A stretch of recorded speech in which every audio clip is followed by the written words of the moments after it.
Apocalipsis 19, vamos a leer del 11 al 16. Dice: entonces vi el cielo abierto, y he aquí un caballo blanco, y el que lo montaba se llamaba Fiel y Verdadero, y con justicia juzga y pelea. Sus ojos eran como llama de fuego, y había en su cabeza muchas diademas, y tenía un nombre escrito que ninguno conocía sino él mismo. Estaba vestido de una ropa teñida en sangre, y su nombre es el Verbo de Dios. Y los ejércitos celestiales, vestidos de lino finísimo, blanco y limpio, le seguían en caballos blancos. De su boca sale una espada aguda para herir con ella a las naciones. Y él las regirá con vara de hierro, y él pisa el lagar del vino del furor y de la ira del Dios Todopoderoso. Y en su vestidura y en su muslo tiene escrito este nombre: Rey de Reyes y Señor de Señores. Padre, te damos gracias por tu palabra, por tu misericordia y bondad para con cada uno de nosotros, con que te acercas a nuestras vidas para hablarnos. Gracias por la lámpara que pones delante de nosotros en medio, Señor, de este tiempo de tinieblas y de oscuridad, Señor. Gracias por tu palabra, Señor. Concédenos hoy que nuestros oídos estén atentos a tu voz. Concédenos hoy, Señor, que podamos entender, recibir y atesorar esta palabra. Concédenos hoy que nuestros corazones sean buena tierra, Señor, para tu bendita palabra, y que podamos dar fruto al 100%.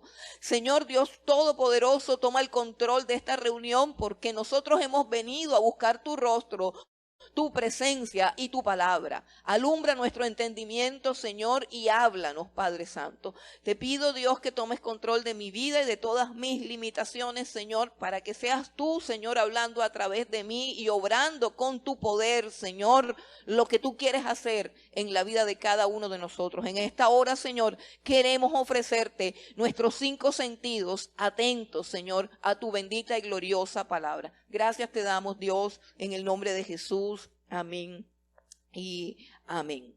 Bueno, la Biblia habla de muchos o de varios momentos en que el cielo se abrió. Uno de esos momentos es cuando Jesús fue a bautizarse al río Jordán, y la Biblia dice que el cielo se abrió y hubo una voz del cielo que decía: este es mi Hijo amado en el cual tengo complacencia. También el cielo se abrió para recibir a Cristo resucitado cuando ascendió glorificado, cuando ascendió resucitado delante de la vista de todos sus discípulos, y los ángeles les preguntaron: ¿qué hacen mirando al cielo? Este mismo Jesús que ustedes han visto ocultarse en el cielo, subir al cielo, así mismo como lo han visto subir, así mismo descenderá. Y este pasaje que estamos mirando aquí en esta hora habla de ese momento. Aquí hay una descripción de ese momento glorioso en que el cielo literalmente se va a abrir, y va a descender del cielo el Hijo de Dios, el Señor Jesucristo, grande, glorioso y majestuoso. Y hay una descripción de esto. Todos nosotros como creyentes, como aquellos que hemos sido redimidos, como aquellos que amamos a Dios, debemos anhelar ese momento, debemos tener esa expectativa, debemos tener ese anhelo, ese deseo. Yo quiero que leamos un momentico una oración que pronunció el profeta Isaías en el capítulo 64. El profeta Isaías pronunció una oración desesperado ante la incredulidad del pueblo de Israel. Ustedes saben que Isaías profetizó por 60 años al pueblo de Israel y nadie le creía, nadie se arrepentía, nadie se convertía, hasta que finalmente vino la destrucción de Israel. Pero Isaías, en un momento de angustia y de desesperación, porque él conocía todo el mal que iba a venir sobre Israel si Israel no se arrepentía, y cansado de predicar y cansado de llamar al pueblo al arrepentimiento, entonces él pronuncia esta oración. En Isaías 64 dice: oh, si rompieses los cielos y descendieras, y a tu presencia se escurriesen los montes, como fuego abrasador de fundiciones, fuego que hace hervir las aguas, para que hicieras notorio tu nombre a tus enemigos, y a las naciones temblasen en tu presencia. Bueno, hermanos, yo pienso que hay momentos en la vida, no sé si usted los ha tenido, pero hay momentos en la vida en que al ver tanta incredulidad, en que al ver tanta frialdad, no solamente en el mundo, no solamente en la tierra, sino dentro del pueblo de Dios, nos angustiamos de ver que la gente no cree y que a veces la iglesia tiene una costumbre religiosa, pero no una vivencia real con el Señor Jesucristo, con el Salvador. Y a veces nosotros quisiéramos que de verdad hubiese un terremoto. A veces quisiéramos que de verdad, cuando vemos las caras de algunas personas impasibles, indolentes, indiferentes, personas que simplemente se levantan, vienen y van, pero no han conocido a Dios, que piensan que simplemente esto es un formato religioso y que no hay algo que esté sucediendo. Y miren todas las cosas que están sucediendo y cómo Dios está haciendo estremecer el universo, nuestro entorno, quitando las seguridades y quitando las comodidades, y aún así la iglesia no despierta.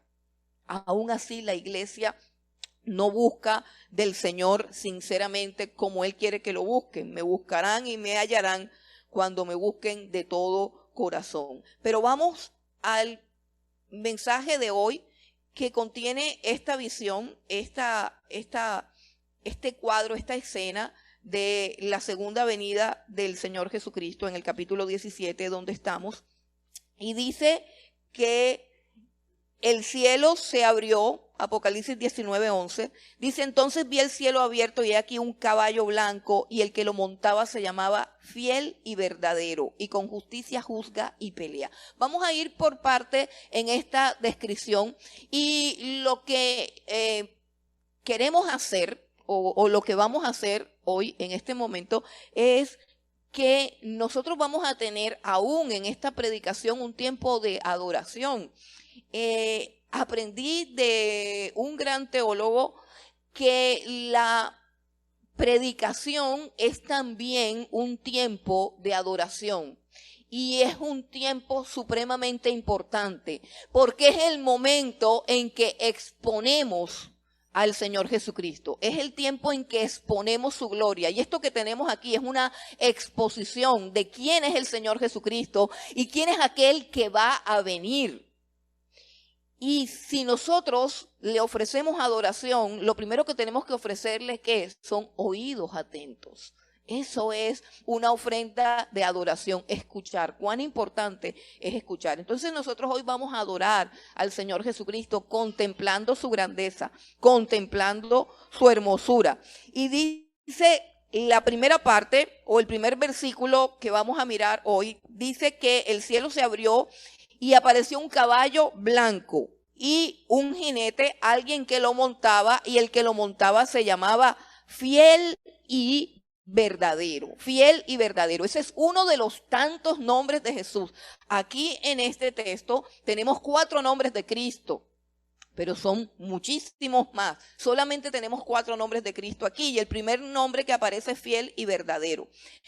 Para entender mejor el significado de ese nombre Fiel y Verdadero, tenemos que contrastarnos con un antiguo jinete que había aparecido ya cuando Cristo abrió o comenzó a abrir los sellos. Entonces vamos un momentico al capítulo 6 del Apocalipsis, y quiero que miremos algo en el capítulo 6, y vamos a leer qué sucedió cuando Cristo abrió en el cielo el primer sello. Apocalipsis 6, 1 al 2. Dice: vi cuando el Cordero abrió uno de los sellos, y oí a uno de los 4 seres vivientes decir con voz de trueno: ven y mira. Y miré, y he aquí un caballo blanco, y el que lo montaba tenía un arco, y le fue dada una corona, y salió venciendo y para vencer. Si se dan cuenta, ese caballo blanco salió antes, y en el pasaje en el que estamos hoy, estamos contemplando la segunda venida del Señor Jesucristo. Pero en el capítulo 6 lo que estábamos contemplando era la adoración celestial, y los acontecimientos que son narrados en el capítulo 6 son narrados cuando Cristo está sentado, cuando aparece el Cordero, cuando Juan llora porque hay un rollo en la mano de Dios y que nadie es digno de abrirlo. Pero el Cordero de Dios, que fue inmolado por nuestros pecados, el Señor Jesucristo, es digno de abrirlo, y Él abre el primer sello, y en el primer sello sale también un caballo blanco. ¿Y qué simboliza eso si ahora estamos viendo que cuando el cielo se abra, ahora en la tierra aparece también un caballo blanco? ¿Qué es lo que simboliza el primer caballo? El caballo blanco que sale o que aparece con el primer sello simboliza el falso Cristo, el engañador. Hay como una apariencia, como algo parecido. Es también un caballo blanco. El jinete también le fue dada una corona, y sin embargo hay 2 palabras diferentes. Al jinete del capítulo 6 le fue dada una corona y salió venciendo y para vencer. Y al jinete del capítulo 19, el cual es Cristo, dice que tiene muchas diademas. Y hay una diferencia entre la palabra corona, que aparece en el capítulo 6, que es Estéfanos, que tiene que ver con un premio que se le da a alguien, con un reconocimiento que se le da a alguien. Eso es diferente de la diadema que tiene el Señor Jesucristo, que son muchas diademas, porque la diadema habla no solamente de lo que esa persona ha logrado, sino de lo que esa persona es. La diadema es lo que identifica a la realeza. La diadema es la corona que identifica que el que está ahí es rey por derecho propio, que en su sangre está la realeza, que él pertenece a la realeza. La otra corona es una corona que se alcanzó con unos triunfos. El jinete del capítulo 6 le fue dada una corona. El jinete del capítulo 6 salió venciendo y para vencer. Y ese es un jinete que intenta falsificar, que intenta tener la misma apariencia del jinete que vimos en el capítulo 19. Intenta ser igual. Es una apariencia de piedad, una capacidad para engañar, una capacidad para falsificar la verdad. ¿Y quién es ese jinete? El anticristo.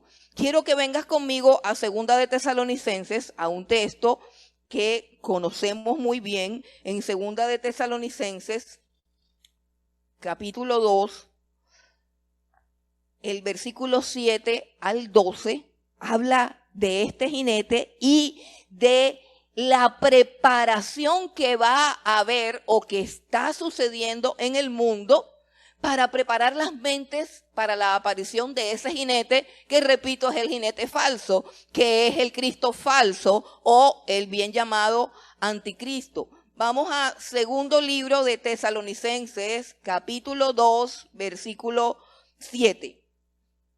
Porque ya está en acción el misterio de la iniquidad, solo que hay quien al presente lo detiene, hasta que él a su vez se ha quitado de en medio. Y entonces se manifestará aquel inicuo a quien el Señor matará con el espíritu de su boca y destruirá con el resplandor de su venida.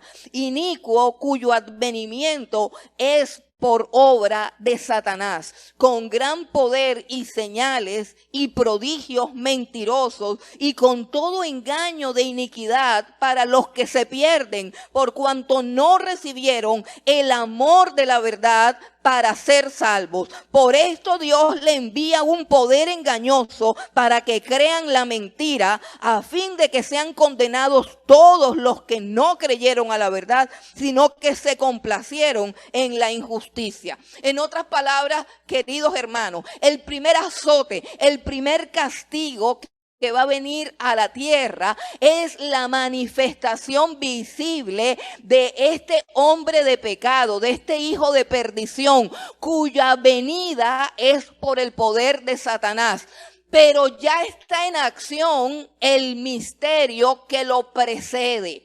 ¿Cuál es el misterio que lo precede? El misterio de la falsedad, el misterio de la falsificación de la palabra, el misterio de la hipocresía religiosa, de los falsos profetas, de los falsos maestros, de los falsos cristos, del falso evangelio, de la falsa iglesia y de los que no aman la verdad. De los que no aman la verdad. De la iglesia de la prosperidad, de la iglesia de la confesión positiva, de la iglesia del amor, donde caben todos los pecadores, con el pelo teñido de todos los colores, con todas las manifestaciones mundanas y de pecado. En esa iglesia donde caben todos, esa iglesia apóstata ya está en acción. Ok, eso lo hemos dicho ya varias veces. Pero el azote más grande será cuando la personificación, la encarnación, la persona de ese falso Cristo, de ese anticristo, llegue a la tierra. Porque el poder que va a tener para engañar, y ese es el castigo de Dios. Oigan que suena feo, pero ¿qué hacemos si eso es lo que dice ahí? Eso es lo que acabamos de leer. ¿Sabe cuál es el castigo de Dios para los hombres y las mujeres que no les gusta la sana doctrina? ¿Sabe cuál es el castigo de Dios para los hombres y las mujeres que no les gusta que prediquen así de feo? Uy, no. Ay, más suavecito, por favor, suavicen eso. ¿Qué mensaje tan áspero?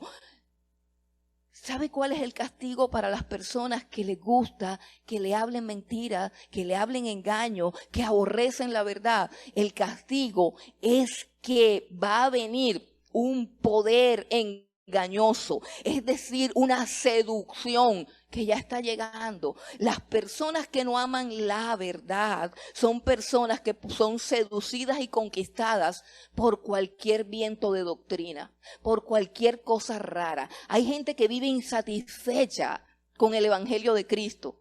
Eso lo anunció el apóstol Pablo. Dice, vendrán tiempos, o sea, estos tiempos, en que no sufrirán la sana doctrina. Mire cómo dice el apóstol Pablo, no sufrirán la sana doctrina. ¿Por qué? Hermano, porque escuchar la sana doctrina es sufrir. Usted no sufre cuando escucha la palabra. Yo sufro, yo digo, ay Dios mío, pero nada que doy con eso, Padre. O sea, cuán altas son tus demandas, cuán altos son tus caminos, cuán grande es tu santidad, tu justicia y cuán coja soy yo para alcanzarla. La sana doctrina es sufrida. Hermano, cuando uno escucha la palabra de Dios, uno sufre. Sufre. ¿Por qué sufre? Porque la palabra de Dios no es un pétalo de rosa. La palabra de Dios es cortante como espada de doble filo. Dice que penetra hasta partir el alma, que discierne los pensamientos, discierne las intenciones del corazón. O sea, la palabra de Dios te desnuda, te avergüenza, te humilla y te duele.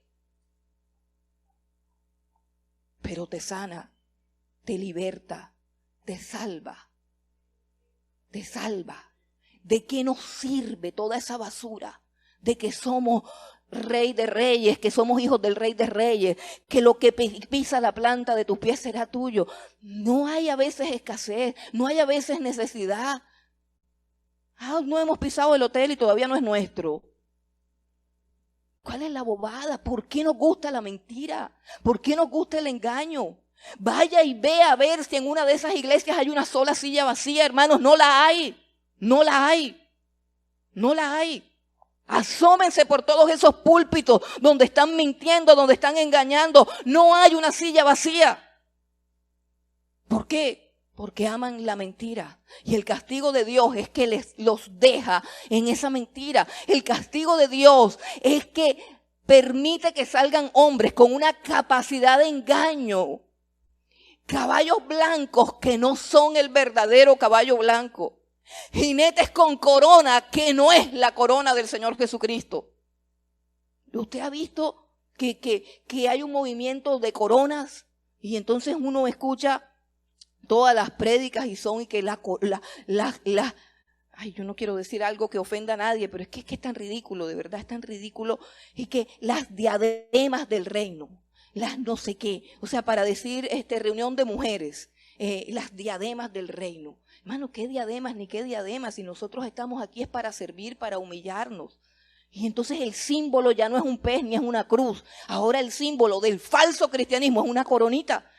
Y repito, téngale miedo a las iglesias que han cambiado la cruz de Cristo, la Biblia, que es nuestro libro, y de pronto el pez. Y quiero decirle que el pez no es un símbolo como tal del cristianismo, porque fue un símbolo que adoptó la iglesia primitiva. La iglesia primitiva utilizaba el símbolo del pez basado en que los primeros discípulos eran pescadores. Y ellos tenían una clave entre ellos porque la iglesia era perseguida. Y la clave era que cuando un cristiano se encontraba con otro cristiano y percibía que era cristiano, pero no podía confesarlo abiertamente porque podía irse preso o podría ser ejecutado, él simplemente dibujaba la mitad de un pez. Y si el otro era cristiano, el otro terminaba el pez. Y de esa manera confirmaban que ambos eran cristianos. Y de ahí es donde viene ese símbolo, porque básicamente ellos entendían el cristianismo como ser pescadores de hombres. Pero el símbolo que nos caracteriza es el símbolo de la cruz de nuestro Señor Jesucristo y su palabra, porque esa es nuestra guía, esa es nuestra directriz. Y cuando no está eso sino una corona, yo me quedo así pensando, pero ¿será que habrán torcido también el evangelio? A mí esas iglesias cuyo símbolo es una corona me parecen sospechosas, porque el reino no es aquí. Y el mismo Jesucristo dijo, mi reino no es de este mundo. Bueno, este caballo blanco tiene este jinete falso, el jinete que sale como el primer castigo, como el primer sello de juicio, es el anticristo, que tendrá esa apariencia de piedad. Pero acá al que tenemos, regresemos a Apocalipsis 19, y al que tenemos aquí se llama fiel y verdadero. Fiel y verdadero. Son las características del Señor Jesucristo. Él es fiel y es verdadero. La fidelidad y la verdad son dos cosas que van juntas, porque uno puede predicar la verdad y al mismo tiempo no ser fiel a esa verdad. Podemos encontrar a una persona que en su discurso y en su predicación todo lo que dicen es verdad, pero su vida no corresponde ni con su discurso ni con su predicación, así que no es fiel a lo que predica. Cuando la Biblia dice que Cristo es fiel y verdadero, habla de que Él trajo la verdad, que su evangelio es verdad y que su mensaje es verdad y que sus promesas son verdad, pero que al mismo tiempo Él vive, actúa conforme a esa verdad. Él es el fiel y verdadero. Ahora, su venida, a diferencia de la venida de aquel falso Cristo que tendrá un discurso engañoso, él viene, la Biblia dice que el diablo viene para matar, hurtar y destruir y engañar, porque él es padre de mentira. Y dice en el capítulo 6 que se le dio una corona y se le dio permiso para vencer. Eso es lo que dice el Apocalipsis también, que se le dará un tiempo donde él pueda hacer de las suyas, hacer lo que quiera, aún con el pueblo de Dios. Será un juicio para toda la tierra la aparición de este hombre.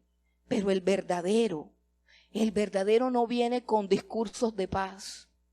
Y de hecho el verdadero Cristo nunca pronunció discursos de paz. Él dijo, no piensen que he venido a traer paz, he venido a traer espada, porque pondré a la madre con la hija, a la hija contra la suegra, al padre contra el hijo, y los enemigos del hombre vendrán a ser los de su propia casa. Y cuando usted de verdad, genuina y sinceramente se convierte a Cristo, lo primero que consigue no son amigos. No son amigos. Ni tampoco la aprobación de su familia. Lo primero que usted consigue en una conversión genuina son enemigos y desaprobación y persecución. Así que Jesús es fiel y es verdadero porque Él nunca mintió. Él dice la verdad. Él dice: en el mundo tendrán aflicción. Siempre dijo la verdad. Él es fiel a su verdad y Él es verdadero. Su venida no es pacífica. Su venida no es pacífica. Ojo, estamos mirando la segunda venida. El versículo 11 dice: y con justicia juzga y pelea. A diferencia de la primera venida del Señor Jesucristo, que vino a rescatar lo que se había perdido, que vino a rescatar a los pecadores, que vino por los pecadores. A diferencia de esa primera venida, que vino humillado, en total mansedumbre, en total humildad, montado en un burrito, en esta segunda venida, Él viene a juzgar y viene a pelear. Dice: con justicia, y el que se llamaba fiel y verdadero, y con justicia juzga y pelea. Así que Cristo viene como juez y viene como guerrero. Viene como juez y viene como guerrero. El caballo blanco del Señor Jesucristo representa no solamente su pureza y santidad genuina, sino que representa también que es un caballo de guerra. En la antigüedad, el rey de la nación que iba a enfrentar la guerra iba adelante en un caballo blanco, iba de primero. Y ese es el Señor Jesucristo. Viene a juzgar y viene a pelear. Vamos al versículo 12, que dice que sus ojos eran como llama de fuego. Sus ojos como llama de fuego. Es interesante ver que ninguno de los discípulos de Jesús describió cómo eran sus ojos. Cuando Jesús estuvo aquí en la tierra, no hubo ninguna descripción acerca de cómo eran sus ojos. No la hubo. El Espíritu Santo guió a todos los evangelistas. Los evangelios de Mateo, Marcos, Lucas y Juan fueron escritos por la guía del Espíritu Santo muchos años después de que estos hombres convivieron con Jesús, esos 3 años que transformaron su vida y transformaron el mundo y la historia. Pero no hay una sola descripción de cómo eran los ojos de aquel Jesús. No se sabe si eran café, no se sabe si eran azules, no se sabe si eran verdes, pero la iglesia apóstata se ha empecinado por años en dibujar a Jesús. Unos lo hacen con ojos verdes, otros lo hacen con ojos azules, les ponen pestañas rizadas, les ponen unos ojitos así como de súplica, les ponen unos ojitos así como de... y violan el mandamiento que dice: no te harás imagen alguna, ni de lo que hay en el cielo, ni de lo que hay en la tierra, ni debajo de la tierra, y no las honrarás. Pero en violación de ese mandamiento se han inventado a un Jesús en múltiples estampitas que hace cada vez más difícil que nosotros tengamos un conocimiento claro del Señor Jesucristo. Pero en contraste contra esa prohibición del Espíritu Santo a los escritores de los evangelios, que prohibió narrar la apariencia de Jesús, en contraste con esa prohibición, ahora encontramos que el Cristo resucitado y glorificado es descrito con lujo de detalles no solamente por el apóstol Juan, sino que en el pasado también hubo un profeta, el profeta Daniel, que también tuvo una visión gloriosa del Señor Jesucristo y también plasmó las mismas cosas tocantes a sus ojos, y dice que sus ojos son como llama de fuego.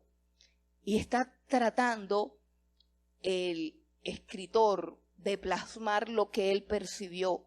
Percibió que los ojos de Jesús eran como llama de fuego, que su mirada escudriñaba el pecado y la maldad, que de sus ojos no se puede ocultar absolutamente nada, que sus ojos están llenos de enojo e indignación por todo lo malo que los hombres hacen, dicen y piensan, porque son los ojos que todo lo ven, son los ojos que nos contemplan día a día, son los ojos que miraron nuestra vida, son los ojos que escudriñaron nuestros pensamientos ayer, antes de ayer y todos los días de nuestra vida, y son los ojos que están hoy aquí mirándonos a cada uno de nosotros, y sabe también Él si somos fieles y si somos verdaderos. El Señor Jesucristo sabe quién es un hipócrita. El Señor Jesucristo sabe quién es un idólatra. El Señor Jesucristo sabe quién se viste de piedad y quién viene a la iglesia para fingir que es lo que Él en su intimidad no es. Sus ojos son como llama de fuego, indignados por la hipocresía, indignados por la injusticia, indignados por la maldad y prontos a castigar porque Él es justo. Es fuego consumidor, dice la Escritura. Sus ojos son como llama de fuego. Y creo que esa es una descripción que nos hace más provecho que ver una estampita con unos ojos azules, con unas pestañitas rizadas, que no nos confrontan, que no nos cuestionan, que no operan ningún cambio en nuestras vidas. Pero los ojos de Jesús son llamas de fuego, que quieren ver que en lo íntimo de nosotros somos fieles y verdaderos. Como dijo alguna vez el rey David en el Salmo 51, he aquí tú amas la verdad en lo íntimo. Porque es que es muy fácil amar la verdad en el púlpito. Es muy fácil estar hastiado de tanta mentira y de tanta avaricia y de tanto engaño en la predicación. Pero cuán difícil es vivir la verdad al interior de nuestros hogares. Cuán difícil es ser reales, genuinos y fieles a esa verdad cuando estamos en nuestra cama o en el comedor de nuestra casa. Eso es lo que significa fiel y verdadero. Que no haya doblez en nosotros, que no haya engaño en nuestra vida, que no haya nada que ocultar, que lo que predicamos, eso es lo que somos, que lo que decimos, eso realmente es lo que pensamos. Él es fiel y verdadero y con justicia juzga y pelea, y sus ojos son como llama de fuego. Ahora dice también que en su cabeza tenía muchas diademas. Como ya les dije, las diademas son las que se colocan los reyes y aún los príncipes, y que son el sello de que pertenecen a la nobleza, de que son genuinamente reyes, que son genuinamente nobles. Y no es una corona, sino muchas diademas que hablan no solamente de sus victorias, sino de la grandeza de su carácter, de todas las perfecciones de su carácter. Esas son las diademas que él tiene. Pero dice además que tenía un nombre escrito que ninguno conocía sino él mismo. Hay algo interesante en esta frase, que tenía un nombre escrito que ninguno conocía sino él mismo. ¿Por qué? ¿Por qué les digo que es interesante? Porque en la Escritura hay una multitud de nombres que han sido revelados del Señor Jesucristo. Inclusive desde que comienza el libro del Apocalipsis, Él es el Alfa y la Omega. Él es el principio y el fin. Él es el Todopoderoso. Él es el que tiene las llaves del Hades y de la muerte. Él es el que estuvo muerto, pero he aquí que vive por los siglos de los siglos. En las cartas dice que Él es el lucero resplandeciente de la mañana. Jesucristo tiene una cantidad de nombres. Él es Emmanuel, Dios con nosotros. Él es el Hijo del Hombre, Él es el Hijo de Dios. Él es la piedra angular. En fin, un sinnúmero de nombres. En este texto, Él es el fiel y verdadero, primer nombre. En el segundo nombre es un nombre escrito que nadie conoce sino Él mismo. El tercer nombre está en el versículo 13, dice es el Verbo de Dios. Y El cuarto nombre está en el versículo 16, es Rey de Reyes y Señor de Señores. ¿Cuál será ese nombre que ninguno conoce? Ese nombre que ninguno conoce es aquel nombre que habla específicamente de su deidad. Es el nombre que solamente Él puede conocer, porque habla precisamente de lo incognoscible que es Él por ser Dios. Es el nombre que ninguno conoce, es aquel nombre que nunca vamos a terminar de conocer, porque Él es el eterno, el gran yo soy. Y aunque estemos siglos y siglos en la eternidad, nosotros como criaturas nunca terminaremos de conocer al Rey de Reyes, Señor de Señores. Conoceremos facetas siempre, una faceta más o una faceta nueva. Eso es lo que conocemos de Cristo, pero nunca Él podrá ser agotado, porque en Él habita corporalmente toda la plenitud de la deidad. Y nosotros hoy aprendemos que Él es fiel y verdadero, pero eso no es todo lo que Él es. Él es mucho más que eso. Siempre hay un nombre que solamente Él conoce. Cuando el apóstol Pablo, en el capítulo 8 de Romanos, dice que nosotros no sabemos orar como conviene. Dice que el Espíritu mismo viene a socorrernos e intercede por nosotros. Porque el Espíritu, refiriéndose al Espíritu de Dios, es el único que puede conocer el corazón de Dios. O sea que para conocer a Dios, una criatura nunca lo podrá hacer. Para conocer a Dios solamente está el Espíritu de Dios, que también es divino, que también es infinito, que también es eterno. Solamente el Espíritu de Dios puede conocer a Dios. Jesús tiene un nombre que ninguno conoce, porque Jesús no puede terminar de ser conocido, porque Jesús es Dios. A eso se refiere ese nombre escrito que nadie conoce, sino ¿quién? Solo Él mismo. Solo Él mismo. Ahora el versículo 13 dice que está vestido de una ropa teñida en sangre y su nombre es el Verbo de Dios. Dice que su ropa está teñida en sangre. Es bien interesante porque podríamos decir que es un cuadro pues un poco duro, un poco áspero. Queremos ver de pronto al Señor Jesús con una ropa blanca, pura, inmaculada. De hecho, el color blanco simboliza la santidad. Pero si nosotros meditamos en la santidad, dentro del concepto de santidad hay una implicación muy importante que es la de la justicia.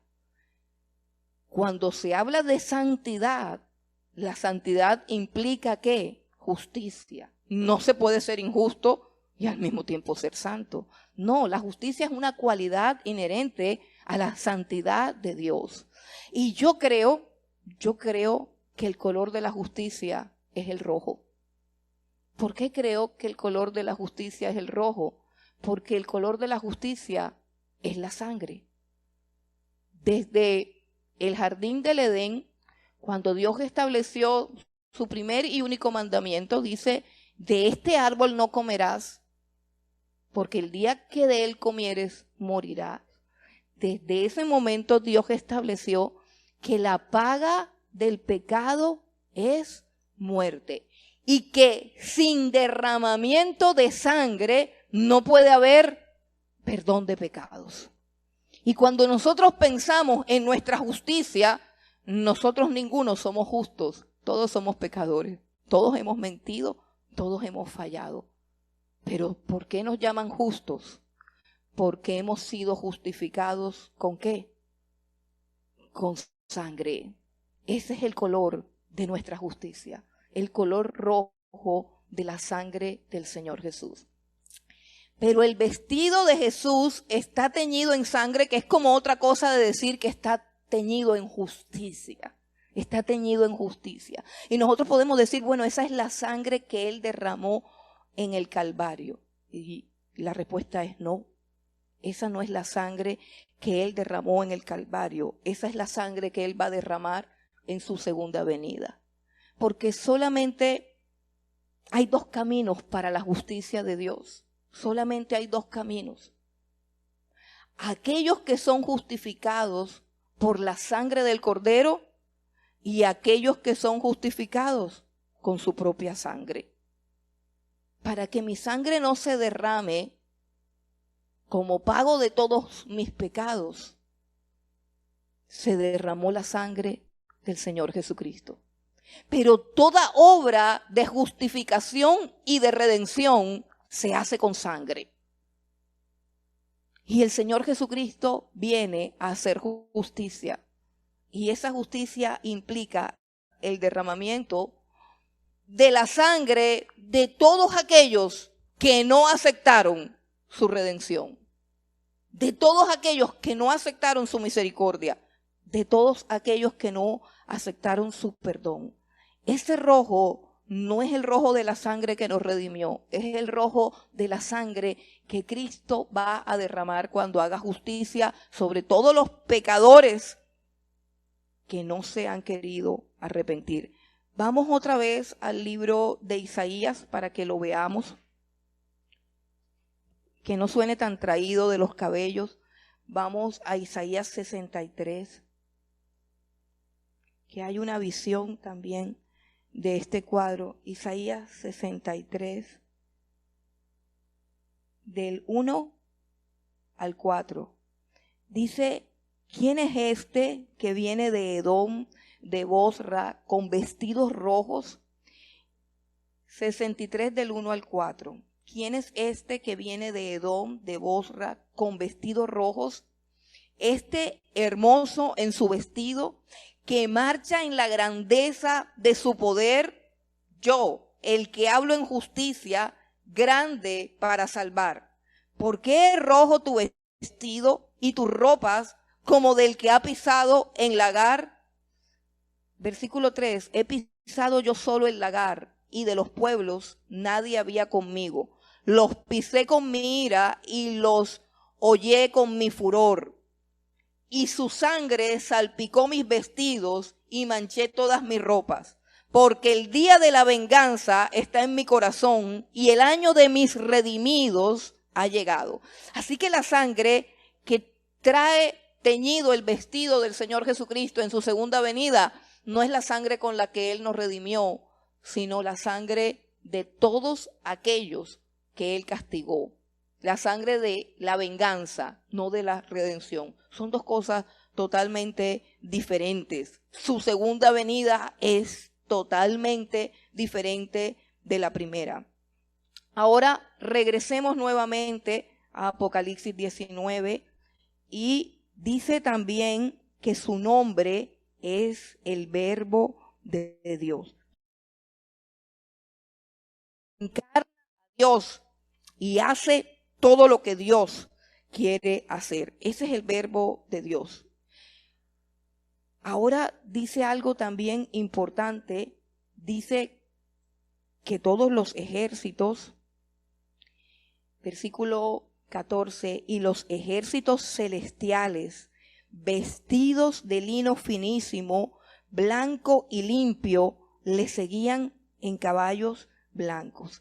Este es un punto supremamente interesante porque de la identidad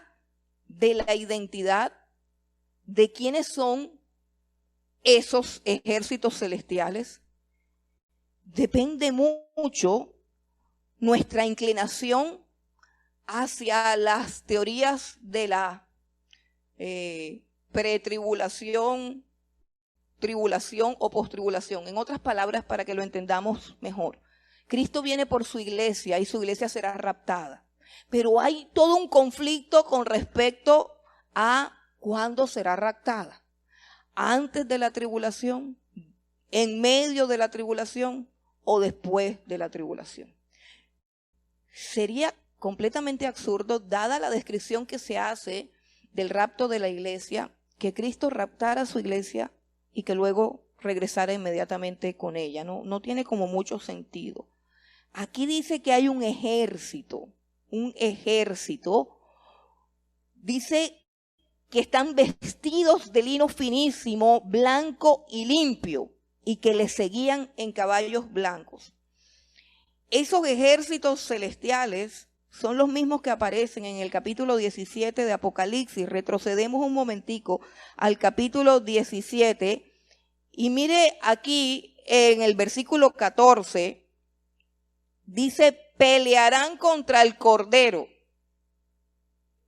y el Cordero los vencerá porque Él es Señor de señores y Rey de reyes. Aquí se refiere ¿a quién? A Satanás y a todos los del reino de la bestia. Y dice, y los que están con Él, o sea, ¿quiénes están con el Señor de señores y Rey de reyes? Versículo 14 dice, y los que están con Él son llamados y elegidos y fieles. Llamados, elegidos y fieles. Así que esos ejércitos celestiales no son ángeles poderosos, porque de los ángeles nunca se habla en la Escritura que tengan un llamamiento y que sean elegidos. Cuando la Biblia habla de los que son llamados y de los que son elegidos, habla de su iglesia. Yo te pregunto, ¿tú sientes que Dios te está llamando? ¿Tú sientes que Dios te llama? ¿Tú sientes que tú eres llamado por Dios? ¿Tú sientes que eres escogido por Dios? Pues debes ser fiel. Debes ser fiel. Para que en plena tribulación tú no estés en medio de la tribulación, sino que vengas con Él, que es totalmente diferente este cuadro. Dice que los ejércitos celestiales le seguían. Vamos al capítulo 19 nuevamente y vamos a mirar en el versículo 8 lo que dice de las vestiduras. Aquí están hablando de la iglesia, de la esposa del Cordero. Versículo 8, la esposa del Cordero. Mire lo que dice el capítulo 19.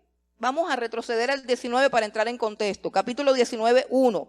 Dice, después de esto oí una gran voz de gran multitud en el cielo que decía, aleluya, salvación, honra, gloria y poder son del Señor Dios nuestro, porque sus juicios son verdaderos y justos, porque ha juzgado a la gran ramera.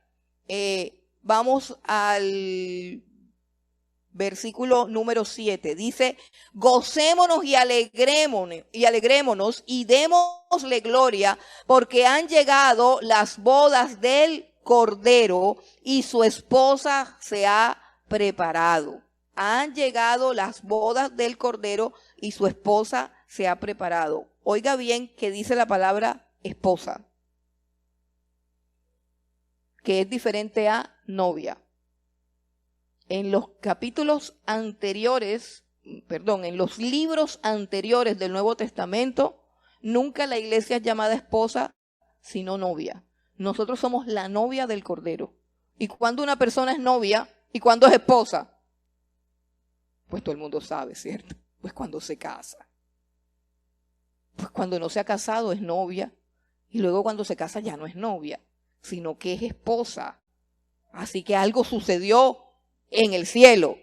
Algo sucedió entre la novia y el novio, que ya no son novios, sino que es la esposa. Versículo 7. Gocémonos y alegrémonos y démosle gloria, porque han llegado las bodas del Cordero y su esposa se ha preparado. ¿Preparado para qué? Para las bodas. Dice, y a ella, ¿a quién? A la esposa del Cordero, se le ha concedido que se vista de lino fino, limpio y resplandeciente, porque el lino fino es las acciones justas de los santos. Esa es la ropa de la novia, las acciones justas de los santos. Oiga, una cosa es la justicia que nos es impartida porque Cristo derramó su sangre y nos transfiere gratuitamente su justicia perfecta. Y otra cosa son las obras que Dios preparó de antemano para que anduviésemos en ella una vez que hubiésemos sido justificados. Así que la pregunta es, ¿tú andas en esas acciones justas? ¿Es la justicia el sello de tu comportamiento? ¿Es la justicia la regla de todas tus decisiones? a ella se le concede el lino finísimo, blanco y puro, que son sus acciones justas. ¿Es tu comportamiento justo delante de Dios? ¿Lo que tú haces es justo? ¿La manera como administras tu casa es justa? ¿La manera como tratas a tu esposo o a tu esposa es justa? ¿La manera como tratas a tus padres es justa?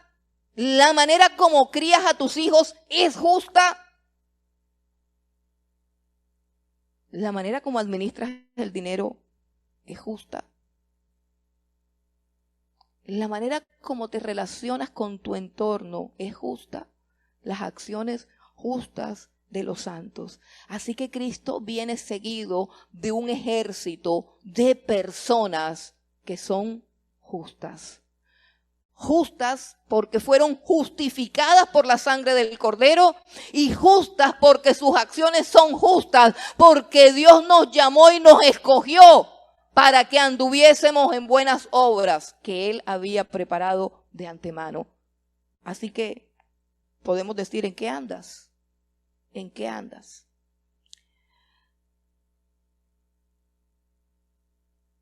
Continuamos con Apocalipsis 19, dice: los ejércitos celestiales vestidos de lino finísimo, blanco y limpio les seguían. Y el versículo 15 dice: de su boca sale una espada aguda para herir con ella a las naciones, y él las regirá con vara de hierro, y él pisa el lagar del vino del furor y de la ira del Dios Todopoderoso. De su boca sale una espada aguda. ¿Cuál es esa espada aguda? La espada aguda de Cristo es su palabra. La palabra de Cristo es el evangelio que hiere. Escucha bien, el evangelio hiere. El evangelio produce una herida en el corazón. El evangelio circuncida el corazón. Y el evangelio separa. El evangelio separa a los malos y a los buenos. Creemos que el evangelio solamente salva, pero el evangelio también condena. En los últimos tiempos, el evangelio será predicado no para salvación, escucha bien, sino para testimonio. El evangelio será un testimonio en contra de todos aquellos que no se arrepintieron.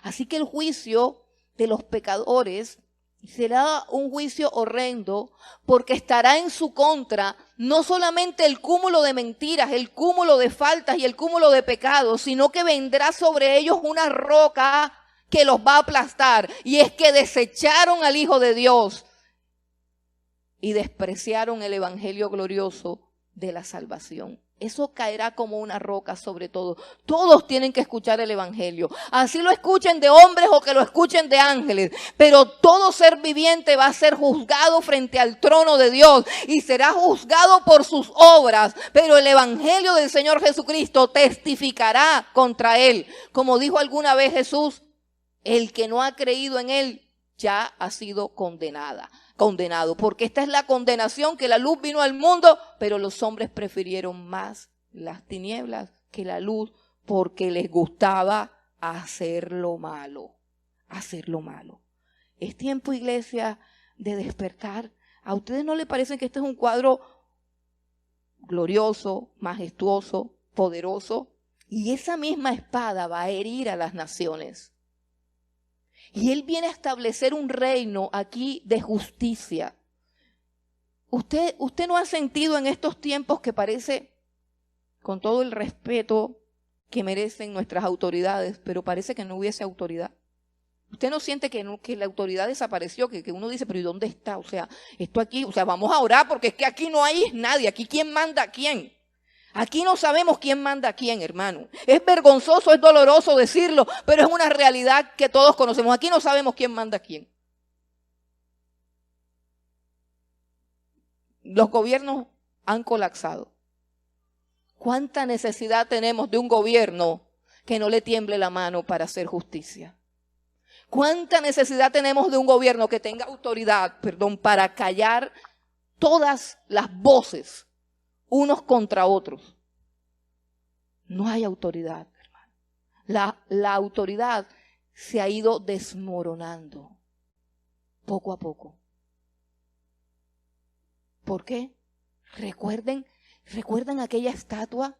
¿Recuerdan aquella estatua donde Dios le reveló a Daniel los reinos del mundo? La estatua donde la cabeza de oro era Nabucodonosor, el pecho de plata era el reino medo-persa, el vientre y las piernas de bronce era el imperio griego, las piernas de hierro el imperio romano y los pies de barro cocido con hierro eran las naciones débiles como nosotros, mezcladas con naciones fuertes como la Comunidad Económica Europea y algunas potencias que están también por caer proféticamente hablando. ¿Y qué sucedía en los pies de esa estatua? Que estamos viviendo ese tiempo, estamos viviendo en la época en que una gran piedra no cortada con mano de hombre golpeará a los reinos del mundo y los hará ¿qué? Polvo. Los desmenuzará. Y la autoridad humana se está desmenuzando, se está desmoronando delante de nuestros ojos. Si hay algo que necesitamos, es autoridad. Si es algo que necesitamos, es el reino de Dios establecido acá en la tierra. ¿Saben que no sé cuántos de ustedes han leído la historia de un país, Singapur, que dicen que en menos de un siglo, cambió de ser un país pobre, miserable, pero esencialmente corrupto? Porque cuando nos ponemos a hablar de que cuál es el problema de Colombia, no, la droga, no, el problema es Uribe, el problema es fulano, el problema es Petro. No, hermano, el problema de Colombia es la corrupción. La corrupción. Hermano, la corrupción es tan grande que nosotros como iglesia tenemos que revisarnos. Porque eso está en nuestra sangre. O sea, nosotros, los latinos colombianos, tenemos una tendencia a ser tramposos impresionante. Perdóneme que le diga, pero yo la tengo. ¿Usted no la tiene? ¿O usted es un santo? Yo tengo que pelear con eso. O sea, uno siempre quiere así en el negocio, que yo gane más y que el otro pierda. ¿Y cómo voy yo ahí? No, pero mejor no le digo todo, mejor digo la mitad. O sea, nosotros somos de sangre corrupta. ¿Sabes que yo me he puesto a investigar y que cuáles son los países más corruptos? Bueno, estamos en el grupito de los más corruptos, pero me he puesto a investigar quiénes son los países más íntegros, de mayor integridad. Porque es que nosotros venimos aquí a Colombia y vivimos aquí en Colombia y no nos damos cuenta de lo corruptos que somos. ¿Cuándo nos damos cuenta de lo corruptos que somos? Cuando vemos el contraste que hay con otras culturas que sin siquiera creer en Dios respetan un semáforo. Es que aquí el barranquillero promedio no te respeta un semáforo a menos que haya alguien. Y integridad es hacer lo correcto aunque nadie me vea. Ese concepto ha desaparecido. Ni el semáforo respetan aquí, partiendo de eso. Y queremos decir que es que la culpa la tiene fulano. No, hermano, hay un grado de corrupción que ha contaminado nuestra mentalidad. Y hubo un país, Singapur, que era pobre, insignificante, un país supremamente pequeño, y actualmente dicen que es uno de los países más ricos. ¿Y sabes cómo lo arreglaron? Se levantó un hombre que dijo, vamos a hacer lo siguiente, vamos a acabar con la corrupción. Pero si ustedes de verdad quieren que la corrupción se acabe, tienen que estar todos dispuestos a mandar a la cárcel, así sea a su propia madre y a sus hijos. Si no están dispuestos, no vamos a acabar nunca con la corrupción. Y dice la historia de Singapur que este hombre se llama Lee Kuan Yew, ejecutó a todos los corruptos. Allá hay pena de muerte para el corrupto. La corrupción se paga. Eso no se ponen a pensar, pero ¿te la robaste o no te la robaste? ¿Pero dónde la tienes? No, yo no me la robé, lo que pasó. Eso no se ponen en eso, como aquí. Que los ladrones se han robado toda la plata y siguen. Allá no pasa eso. Porque simplemente los mataron a todos. ¿Y qué sucedió después de esa ejecución masiva de corruptos? Se levantó una civilización próspera. Se convirtieron en potencia. Perdóneme que le diga, pero ¿Usted no cree que aquí como que necesitamos copiar alguito?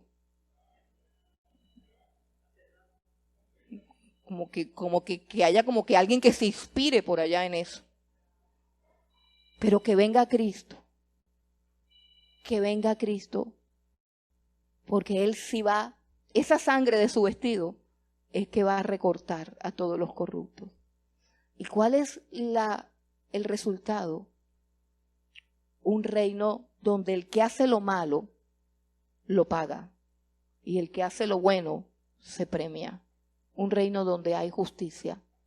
¿Y sabe por qué va a haber justicia? Porque Él regirá a las naciones con vara de hierro. No con cuenticos, ni con filosofías, ni con humanismo. Vara de hierro. Un mundo completamente depurado. Y Dios está tratando con nosotros.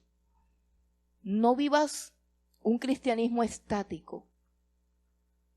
No vivas un cristianismo estático porque el mundo no está estático. Las fuerzas de las tinieblas están enfrentadas con el reino de la luz. Y Cristo va a ganar. Pero preocúpate de descubrir quién va a ganar en ti. ¿Quién va a ganar en tu corazón? Van a ganar las tinieblas, va a ganar el mundo, va a ganar la violencia. ¿Quién va a ganar en tu corazón? ¿Quién va a ganar? ¿Va a ganar Cristo en ti? Probablemente esté siendo sacudido también, porque Dios quiere una iglesia vestida de lino blanco, finísimo y resplandeciente. Nada de lo que hay de pecado en tu vida puede permanecer. ¿Quieres tú ser parte de los ejércitos celestiales que siguen a Cristo?